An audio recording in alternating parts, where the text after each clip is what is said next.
Sweet. Well, welcome everyone to the second part of our in-depth on the cost estimation tool. We're going to introduce ourselves and then we'll get right into it. So I'm Paige. I've been with the Office of Contracts and Grants for about 2 years. I'm the proposal analyst for physics and series. I found myself kind of into this budgeting realm because I was the kid who liked math when I was young, and this is the closest to algebra I've been in many years. It's kind of like a puzzle for me, and so I really enjoyed figuring it out, the best ways to use our tool. Want to share that with all of you. All right, and my name is Travis Klempen, co-presenting with Paige. I've been a proposal analyst with OCG for the same about 2 years as Paige. We came in on the same day. I am the proposal analyst for computer science, for mathematics, and I work with series.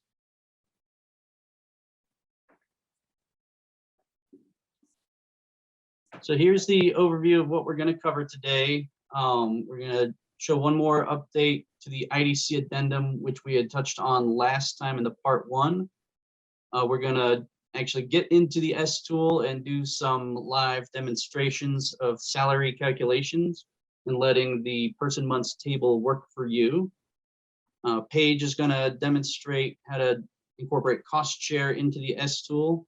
And then we're going to finish up with some resources and allow some time for questions at the end.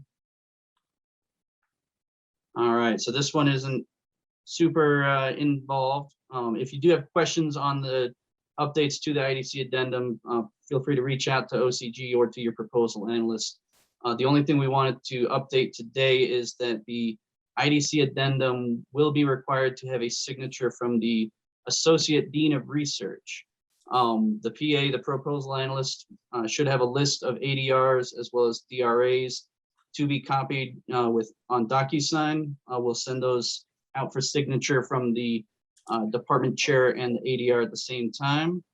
One note for the institutes, the director will sign and no ADR signature will be required for that. All right. Getting right to it with the salary calculations using the person month tool. This is what we're going to be looking at. Like I said, we're going to really examine the person months table. We'll check with the prorated salary based on the period of performance. We'll check and confirm or update the appointment months and the appointment type. And then we'll adjust percentage and duration of effort. And finally, make sure that the descriptor matches what we're hoping to reflect there. So let me get a new share going here. All right, we should all be looking at the estimation tool for this project better understanding of financial information stuff. This is the same basic one that we used last time, but we filled it out with some of this information. So when we get in here, a couple of first things we want to check before we get to the person months table: verify the period of performance, that it is what we want it to be. And then these two block cells that I've highlighted in yellow, these are going to affect the calculations, the number of budget periods, and yes or no to the start date after 7/1/21 in our case right now. One note, we always recommend downloading the current version of the S tool directly from the OCG Forms website rather than downloading and saving your own template. That way, you know you're working with the current format, the current rates, and you haven't, any of these recent changes that have been made will always be reflected in the one that's on the website. All right, so in our case, the PI, we do go into prorating salary in depth in our budget 102, which is available on request for units or for individuals. So we're not going to talk a lot about how to prorate. Just note that it is important to prorate here in this base salary if this is what you're using for the rest of the calculations. So in our case, we have a PI with a base salary, 100,000, that's been inflated and prorated based on the period of performance. All right, next thing that we're looking at is the appointment months. For regular faculty, that's almost always going to be 9 months for a faculty. You see 12 months here for research associates, other staff, other year-long appointments. Just make sure, sorry about that. Make sure that this is reflected accurately, because again, this is going to feed into the calculations. And then the appointment type, academic year, calendar year, or summer effort. In this case, since the PI is going to be expending the effort during the summer, we've selected summer. All right, and then these next couple blocks, everything in here feeds into the calculations, but this is where we start getting into some math. Sorry. All right, this information should be coming from the PI or from the project itself. Here we've entered 100% effort for 1 month of summer effort. Because we entered 3 in the number of budget periods block above, it's going to automatically calculate not only year 1, but year 2 and year 3, and will stop in these out years in year 4 and 5. There's been times when I've found if this automatically defaults to 5, if I leave it at 5, but only enter in thinking it's 3 years, it's going to start adding salary that I wasn't planning on it. So I've had to go back and change that. So that's why I always recommend checking this before you start getting into here. If you do need to adjust in year 1, it's worth noting that it's going to, sorry, this is year 2. You adjust here in year 1, it's not adjusting, sorry. You can manually adjust each year is what I'm trying to get at here. So this is helpful because at the far right of this person month table for this line for this PI, it'll calculate the total number of person months, which is another way to check your work as we go through. One note, it is when you adjust in these cells, it will not automatically adjust over here in the descriptor. Right now, it's just pulling that 100% time for 1 month for the summer from this year 1 effort. So again, if you've got changes in out years, we recommend going in and manually updating the descriptor. All right, so we promised some math, so we're going to actually get into some of this math. We look in year 1 for the PI's effort in year 1. We can double click and see what cells it's drawing from. So it's taking that prorated base salary that we took care to calculate, divides by the number of appointment months, and multiplies by that person months to calculate the salary in year 1. We can see this pretty clearly if we adjust 9 months, it's going to draw that full salary because it's dividing by itself. And then in year 2, we double click, then we can see that it's taken that prorated base salary and bringing in the inflation factor, or more specifically, 1 plus the inflation factor of the salary, and then applying the person months as well. So this is just a lot of math and formulas to show that the person month table is doing a lot of the math and the work for you. And it continues in through the out years, still drawing in that inflation factor. All right, we've created a co-PI 50% time, 12 months calendar year. So again, we've worked out with a prorated base salary here. In this case, because the project starts August 15th, we have a month and a half at the current salary and 10.5 months at the inflated salary. If you're interested in learning more about how to prorate salaries, really recommend the budget 101 and 102 especially. So we have that. We've checked the appointment months. This is a 12-month appointment and a calendar year appointment type, because again, that's what's feeding into these the person month table, or the person month calculations. And then again, we see that it's taken that base salary divided by appointment months and person months.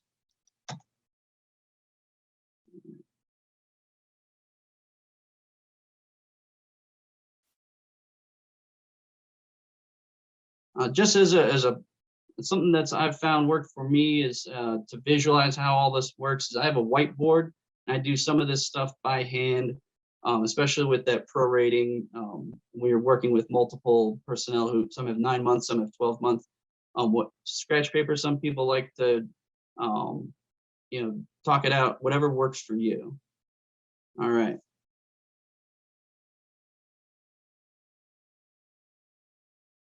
All right, so just remember the year one formula is dividing that salary, multiplying by the project person months to get the total year one salary, and then it's inflated in the out years using the built-in formulas within the estimation tool. That's why we really recommend that you prorate that base salary, because everything is kind of calculating it from there. All right, so now we're going to take a look at hourly personnel and GRAs who are calculated a little bit differently. For hourly employees, we don't use the person months table, since their effort is usually detailed differently. Sometimes it's on a weekly basis. It's not for months long duration, various other reasons. So we're going to go in and manually edit the information. Just note that the current minimum hourly wage is $12.32 an hour, which may go up to $15 an hour pending approval, and that we don't require that hourly wages are inflated in out years, but they can be based on project needs or project input. For GRAs, you're going to see their effort split out into 2 lines on the estimation tool: academic year and summertime. Generally, AY effort is capped at 50%, and summer effort can go up to 100%, is kind of the default that we usually see. Since they have 2 lines, this means we'll be doing 2 prorated base salary calculations, one for the 9 months and one for the 3 months. And since the monthly salaries we'll show you are published at 50% effort, when we're calculating the base salary, we make sure to double them so that the person months table again can accurately calculate. If you need to find those GRA rates, you can navigate to the OCG website, frequently needed information, right down here at the bottom. So, and we will almost always use the post-comp rate for whatever department we're working with, but again, that might vary, so that's worth double checking. All right, let's get back into the S tool. So we have here an undergraduate research assistant. I've gone in and manually typed in $15 an hour, 40 hours a week for 12 weeks. And then that's literally just the calculation right here. You see here that we've just tied this directly to that cell. So if this changes, year 2 will change, and likewise here. So if you're going to inflate, easiest way here is just include the inflation factor or not. All right, for the GRAs, we have 1 GRA from physics, so we're going to make sure to use the physics rate. And we have, again, our 2 base salary calculations. We've doubled the effort to make sure that we're calculating at 100% effort. We've inflated based on the period performance, and we've multiplied by 9 since it's a monthly salary and we're looking for 9 months. Because of that, we're also making sure that the appointment month matches for 9 months, that it's AY time, and that the percent effort and months are properly entered here. And it's very similar for the summer effort, that we've doubled it to get to 100%, inflated, and 3 months of effort.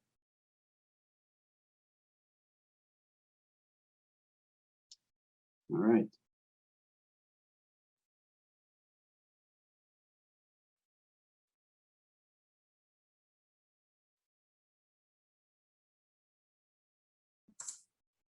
All right, and the one thing I wanted to add to Travis's explanation about graduate students, I've seen a lot of confusion about doubling that rate. The best way to think about it, to understand why we would double, I think, is to think about summer. If we put in a 50% rate, even though we have 100% in the table, it's 100% of 50%. So we're not getting what we actually anticipate unless we make sure we multiply by 2. So just another thing to keep in the back of your head.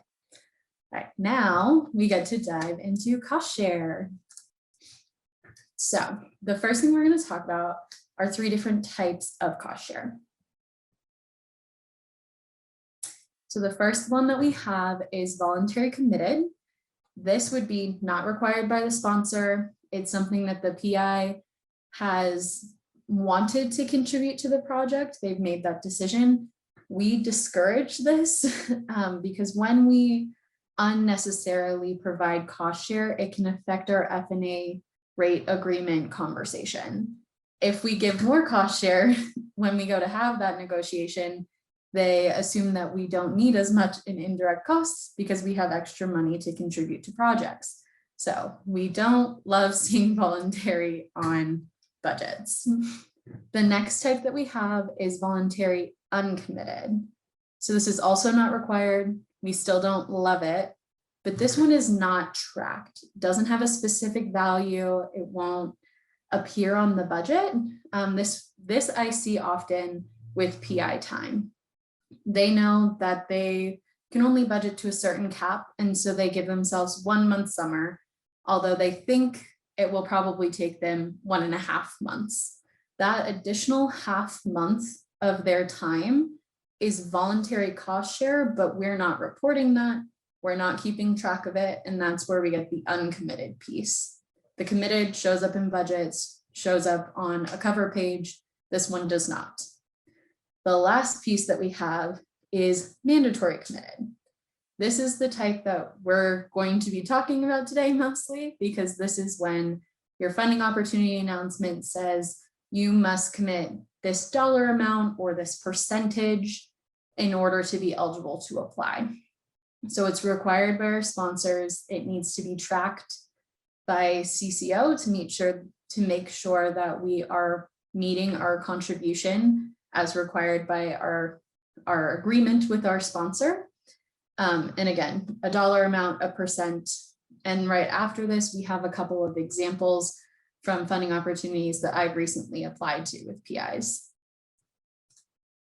So the first one is from NSF's Major Research Instrumentation Funding Opportunity Announcement. NSF is one sponsor where we very, very rarely see cost share. In general, NSF prohibits all of it. Any voluntary cost share, they do not accept. So that's why we're very careful with our language with them. If PIs are not requesting salary, we need to be careful in the way that we describe that. And we do have resources on the OCG website of how is appropriate to state that in a budget justification, knowing that they do not generally allow this. In this case, we have the opposite where they're requiring 30% exactly. So you see here highlighted, cost share must be precisely 30%. Also, voluntary committed cost share is not allowed.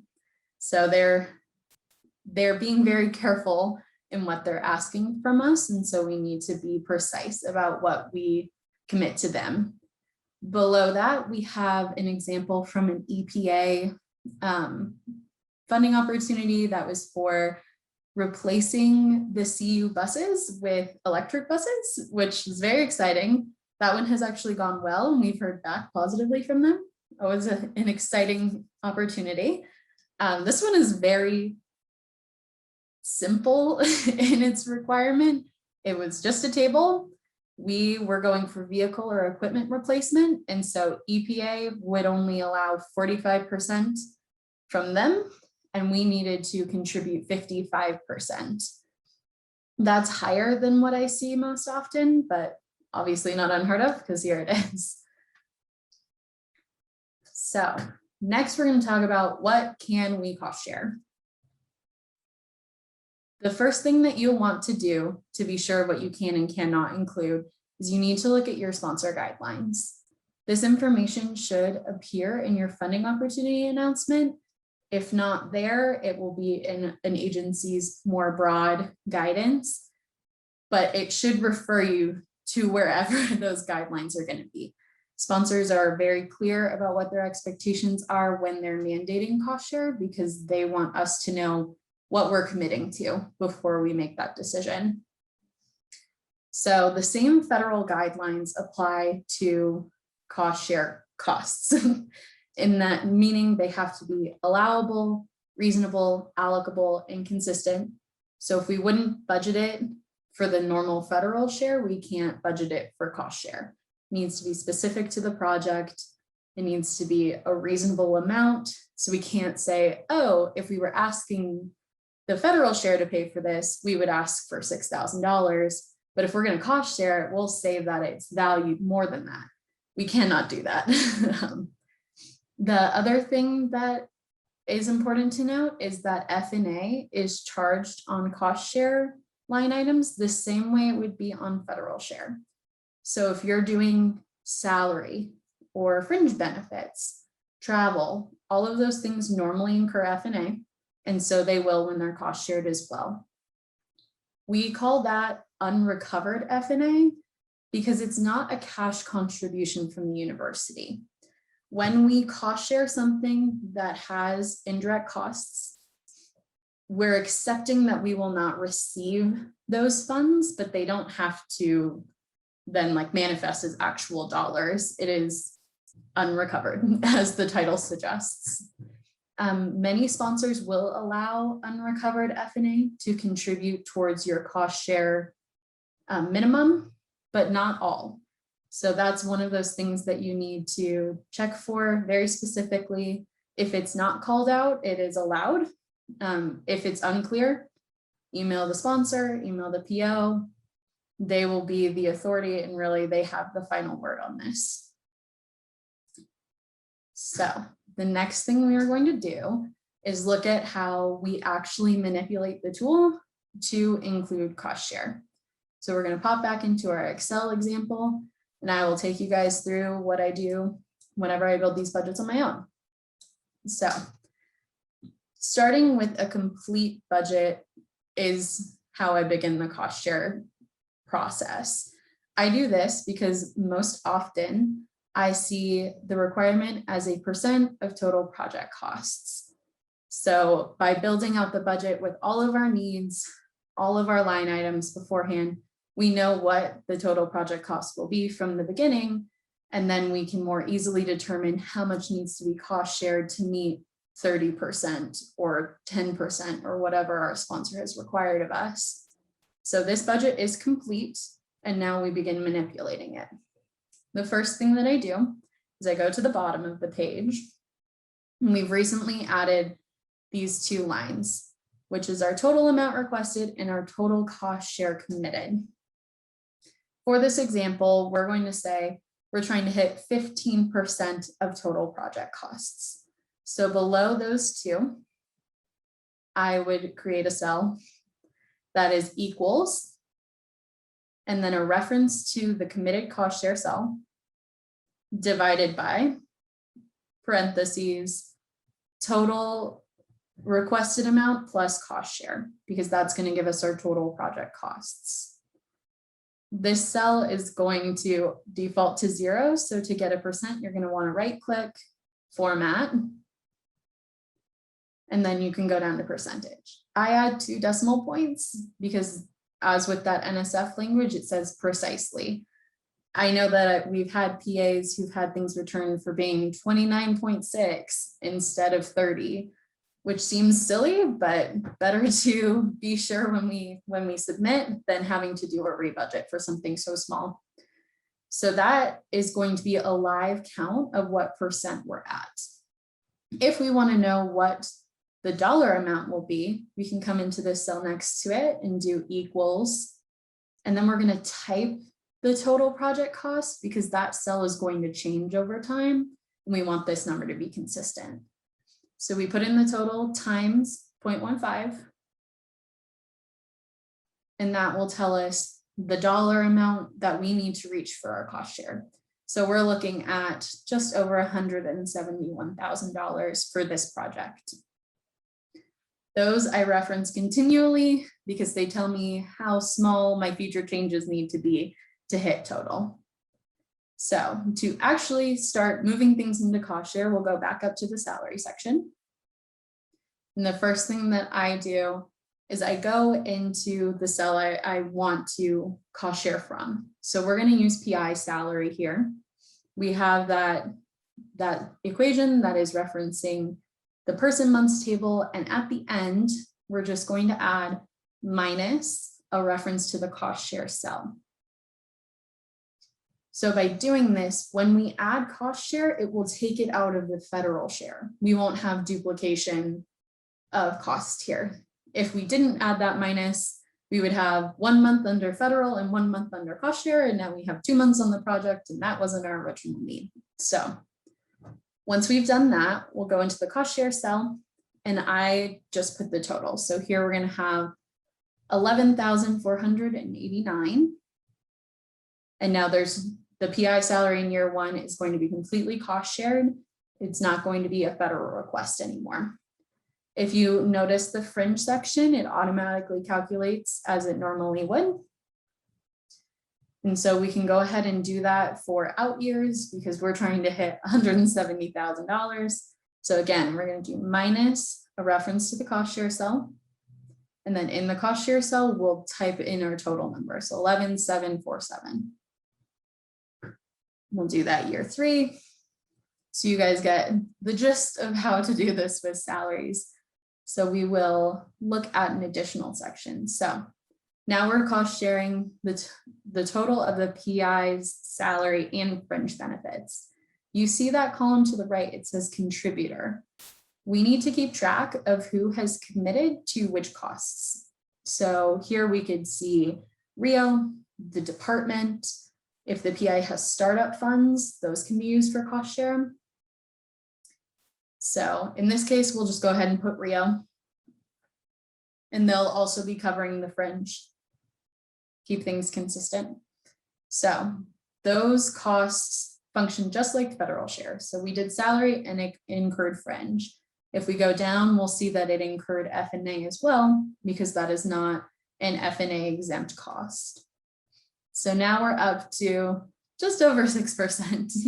So why don't we look at some costs that don't incur F&A? And so if we wanted to go to our capital equipment and cost share some of that, we could do the same thing where we do minus a reference if we're partially cost sharing. So if you weren't doing the full $10,000, this cell is now responsive. So if we did $6,000 in cost share here instead of a full 10, we've evened out and we still have the total cost of the equipment covered either by a contributor or by whoever our sponsor is. This one we could say is from the department. So we would continue on in this way until our cell that tells us percent is at 15 exactly. I find that it's easiest when you're getting very close. If you are contributing things that don't have indirect costs, it is easiest to manipulate those because it will be dollar for dollar. When we do something like salary, we have to consider that there's 37% fringe and then 54% indirect costs. So that calculation can get a little messier. Not that it cannot be done, but if you're already cost sharing something without indirects, that can be the simplest way to hit an exact total. So now that we've gotten the idea of how we would move things over, why don't we take a pause? Does anyone have questions about how you manipulate into those cost share columns before we talk about the cost share form?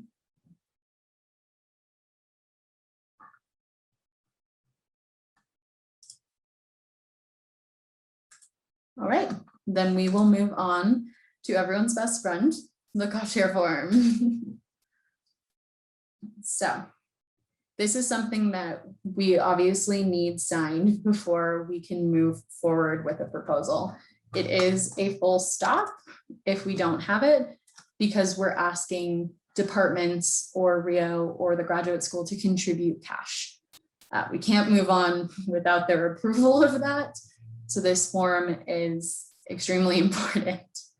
If you see this top section is a lot like the IDC Addendum, where we have a lot of administrative information.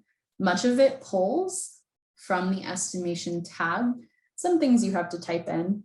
So in this case, we would say it's an original addendum. So in that top right check boxes, go ahead and check that guy off. And then PI, proposal title, proposal number, all automatically filled. But we do need to say cost share type and commitment type. These are both drop downs. So from cost share type, here we're talking about mandatory.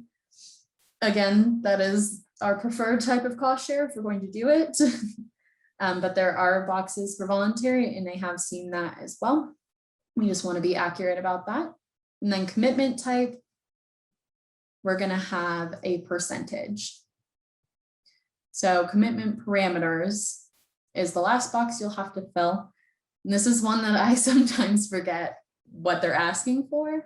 But that's why we have all these notes to the side. So commitment parameters is going to tell us what our base is. So in this case, it's a % of total project costs.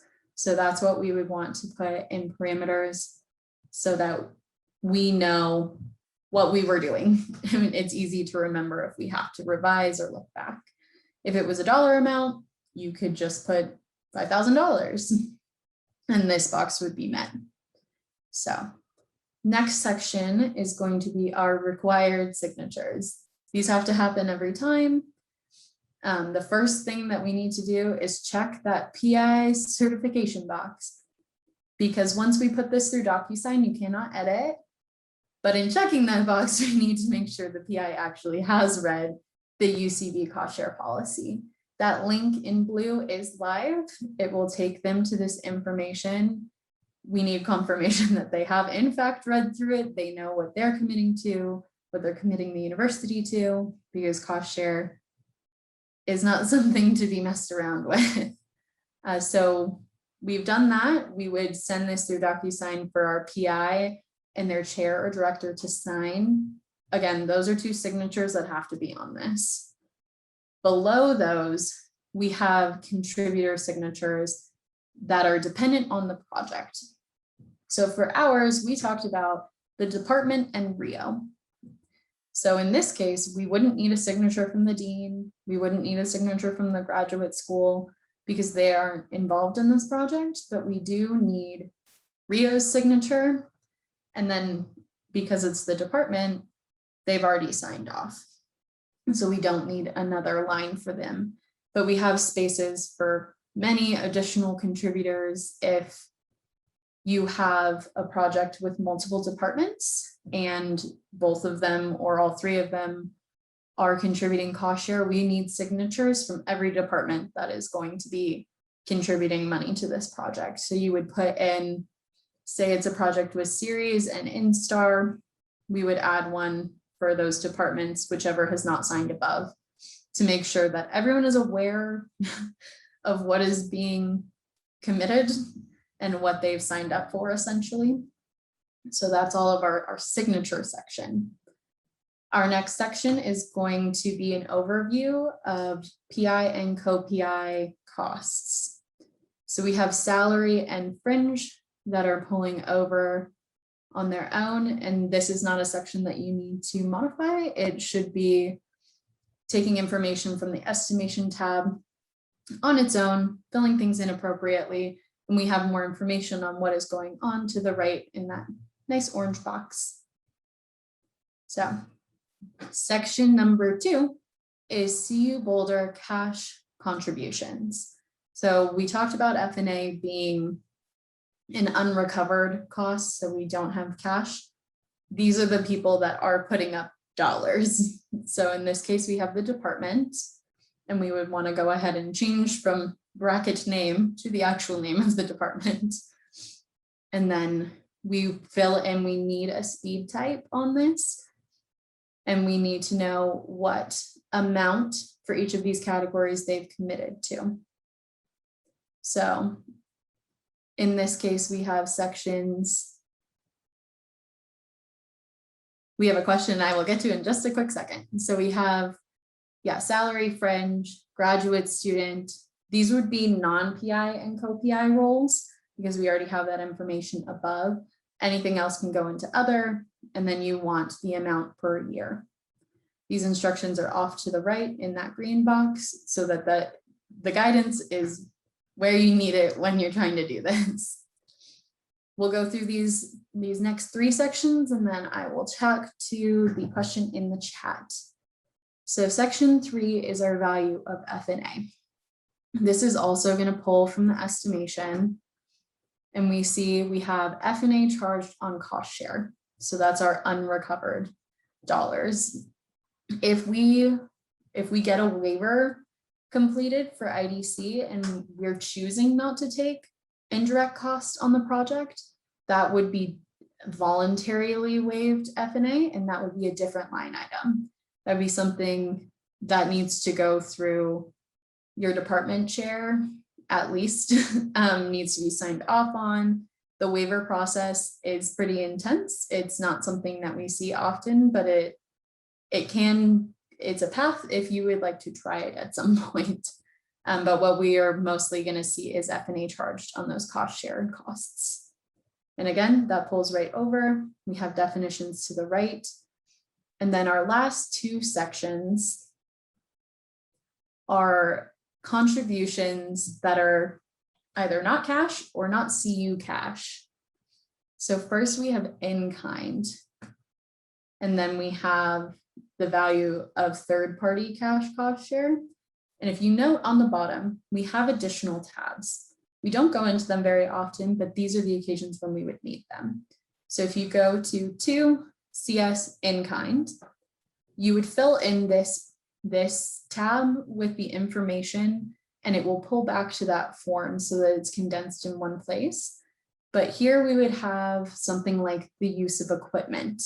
If we don't have to buy the equipment to use on the project, but we have access, that can be considered an in-kind contribution.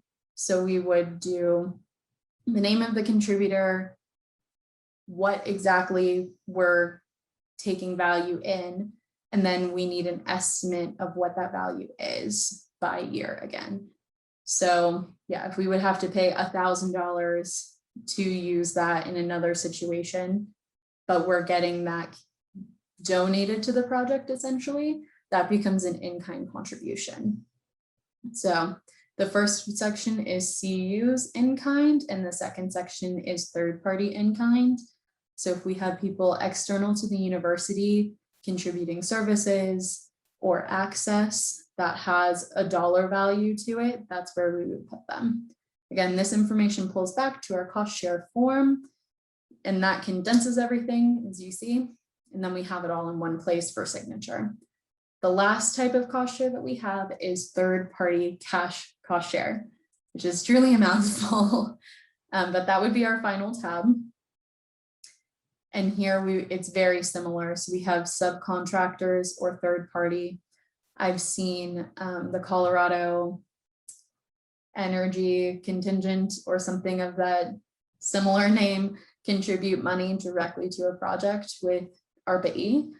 This is where we put that information. We put their name, we put what they were contributing money towards specifically, and then amount per year. Third parties do not need to sign the cost share form. They will send cost share commitment letters.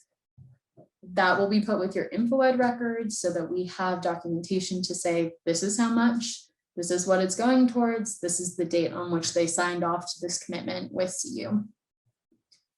This information, again, big company is giving us money, and it goes back to our cost share form, so we know exactly how much we have met by all of our different means through unrecovered F&A, CU's contribution, in-kind use, or third parties giving money directly to the project. So at this point, our form would be complete.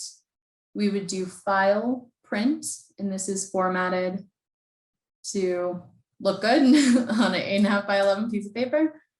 And we would send this through DocuSign to all of the people who are representatives for the groups that have committed cost shares. So Rio or the dean or the graduate school, the representative and your PA will know who that is, will be sent this through DocuSign. Once they've all signed off, we are ready to move forward.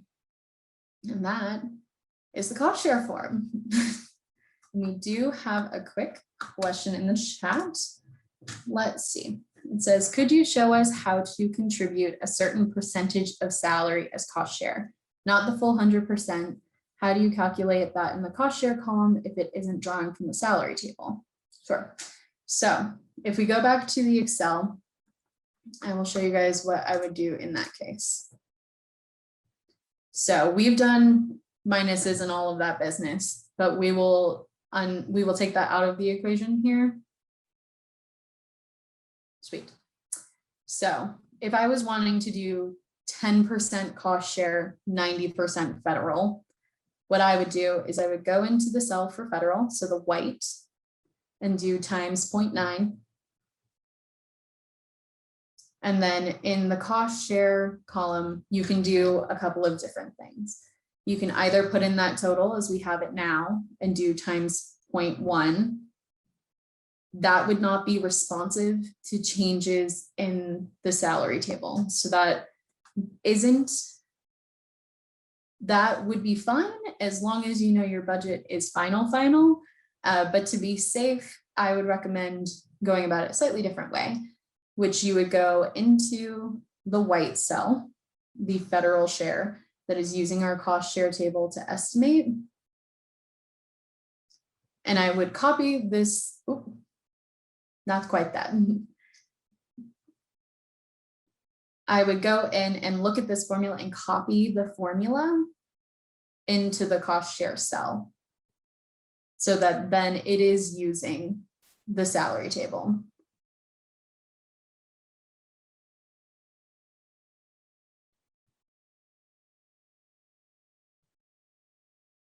Yep, and we would just go into that line. And then here we're going to add times 0.1. And now we have 90%, 10%. Something that I do want to mention is that I don't believe, yes, these are not absolute references. So if you click on this so that we see which cells are being used and go over to the salary table, you may have to adjust them. In this case, it lined up correctly, but that's something to note, that sometimes these cells will shift by 1 or shift by 2 instead of being where you had originally placed them.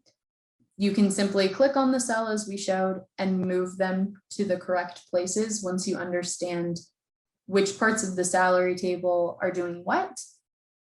You would just mimic what's in the white cell into the tan cell. And now we have a 90-10 split.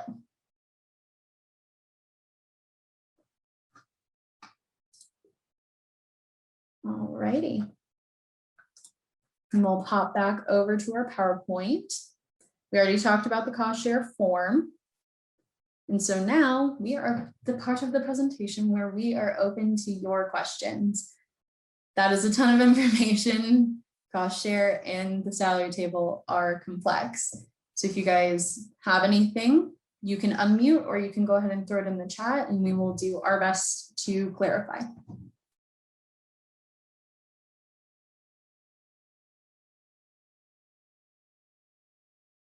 All right, well, with that, we will leave you with our resources. The blank cost estimation tool will always be up to date on our website. We are in the process of making improvements, and the first place you can find them is right at that link. We do have business processes on this. So if you are a person that reading through something is really helpful, that would be something I highly recommend for you. We have our cost share webpage. On there is going to be that guidance I talked about for people, sponsors that do not like cost share. That careful wording is available there. And Travis and I are always here as resources for you. Our emails are on the next slide. I'm available via Teams, so if you have questions, we are here to help, and your PA is always here as the expert.